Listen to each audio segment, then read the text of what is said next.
Right now it is October of 2023, the weather's starting to cool down, and so is the housing market. Let's talk about it. So the Fed met yet again in September, and they actually paused their ongoing rate hike campaign, which is good. And if you don't know what this means, essentially the Fed is the central bank for the US, and they meet regularly in order to promote the health of the economy.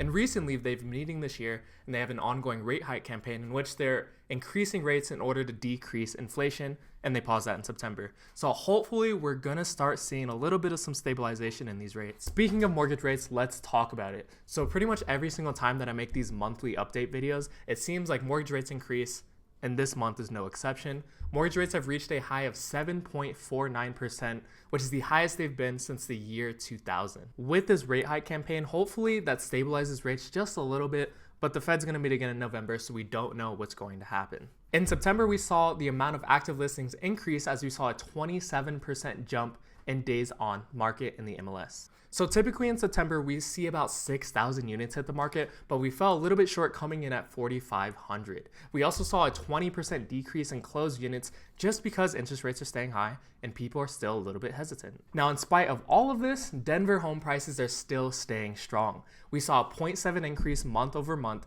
and a 0.9 increase compared to last September in Denver home prices. So if you are a homeowner in Denver, that's some good news. You like to hear it. So supply and demand is in pretty good check right now.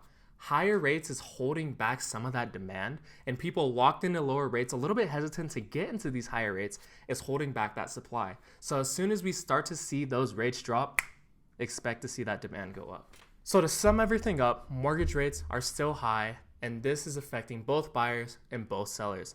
Buyers are scared because they cannot afford the same purchasing power that they might used to, and sellers are scared to get out of their low interest rate and get into a higher interest rate market, which all makes sense. But as a final thought before I leave, just know that money can be made in every single real estate market. So before you make any decision, do your research and make really informed, logical decisions, and hopefully you can do well in this market. As always, if you are looking to buy or sell in the beautiful state of Colorado, all of my contact information will be down in the description, so you can reach out in any way you see fit.